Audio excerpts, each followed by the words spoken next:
Shkolla mesme Osokuka ka përmbyllur muajin e frankofonisë përmes interpretimit të komedisë Panik në një park publik. Nxënësit e seksionit dëgjues interpretuan komedinë në praninë e përfaqësues së ambasadës franceze dhe drejtues të arsimit në Shkodër. Chaque année, le printemps de la francophonie propose... Në kuadrin e pranverës frankofone, nxënësit në të gjithë Shqipërinë organizojnë aktivitete të ndryshme dhe në këtë sot pat me fatin të asistonim në një shfaqje të organizuar nga nxënësit e gjimnazit Osokuka të seksionit dëgjues dhe na kanë kënaqur pa mas me prezantimin dhe me shfaqjen e tyre, me lojën e tyre artistike.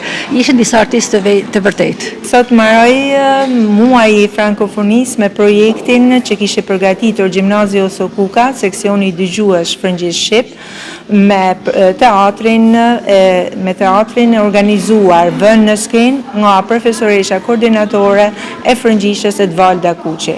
Dhe sot është me të vërtetë për të falendëruar punën e saj të palodhur dhe nxënësit e këtij seksioni për lojën aktrimin jashtëzakonisht të bukur që ban.